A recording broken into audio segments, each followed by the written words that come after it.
Hi everyone, my name is Sascha, and today we're going to be reading a wonderful and classic book called Harold and the Purple Crayon by Crockett Johnson.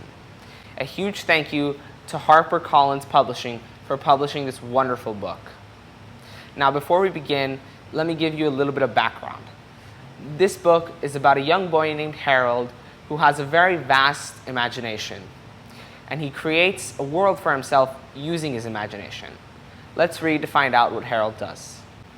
One evening, after thinking it over for some time, Harold decided to go for a walk in the moonlight. There wasn't any moon, and Harold needed a moon for a walk in the moonlight. And he needed something to walk on. He made a long, straight path so he wouldn't get lost. And he set off on his walk, taking his big purple crayon with him. But he didn't seem to be getting anywhere on the long, straight path. So he left the path for a shortcut across a field, and the moon went with him. The shortcut led right to where Harold thought a forest ought to be. He didn't want to get lost in the woods, so he made a very small forest with just one tree in it. It turned out to be an apple tree. The apples would be very tasty, Harold thought, when they got red. So he put a frightening dragon under the tree to guard the apples. It was a terribly frightening dragon. It even frightened Harold. He backed away. His hand holding the purple crayon shook. Suddenly, he realized what was happening. But by then, Harold was over his head in an ocean. Now wait a second. How did Harold get to an ocean all of a sudden? Wasn't he just in a forest? Exactly. It's because when his hand trembled with the crayon, he started creating waves. Now let's see what happens next. He came up thinking fast, and in no time, he was climbing aboard a trim little boat. He quickly set sail, and the moon sailed along with him. After he had sailed long enough, Harold made land without much trouble. He stepped ashore on the beach, wondering where he was. The sandy beach reminded Harold of picnics, and the thought of picnics made him hungry. So he laid out a nice, simple picnic lunch. If you were on the beach, what would you want to draw for yourself? I know I would want to draw an umbrella and some chairs to enjoy the nice shore. But now let's get back to what Harold was doing.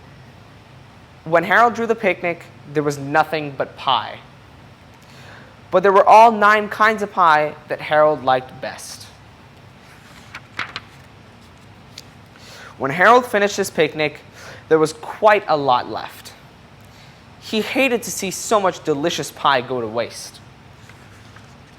So what do you think Harold did? So Harold left a very hungry moose and a deserving porcupine to finish it up. And off he went, looking for a hill to climb to see where he was. Harold knew that the higher up he went, the farther he could see. So he decided to make the hill into a mountain. If he went high enough, he thought, he could see the window of his bedroom. He was tired, and he felt he ought to be getting to bed. He hoped he could see his bedroom window from the top of the mountain. But as he looked down over the other side, he slipped. And there wasn't any other side of the mountain. He was falling in thin air. But luckily, he kept his wits and his purple crayon. He made a balloon, and he grabbed onto it. And he made a basket under the balloon big enough to stand in. He had a fine view from the balloon, but he couldn't see his window. He couldn't even see a house. So he made a house with windows, and he landed the balloon on the grass in the front yard.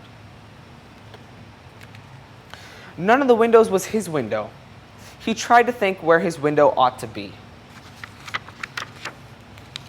He made some more windows. He made a big building full of windows. He made lots of buildings full of windows. He made a whole city full of windows. But none of the windows was his window. He couldn't think where it might be. He decided to ask a policeman. The policeman pointed the way Harold was going anyway, but Harold thanked him. And he walked along with the moon, wishing he was in his room and in bed. Then, suddenly, Harold remembered. He remembered where his bedroom window was when there was a moon. It was always right around the moon. And then Harold made his bed. He got in it and he drew up the covers. The purple crayon dropped on the floor and Harold dropped off to sleep. The end. What a wonderful story. What was your favorite part? I sure know my favorite part was when Harold drew up the covers and he fell asleep because he had an awesome adventure and it was time to get to bed. What do you think? I'm Sascha, and this was Harold and the Purple Crayon. Thank you.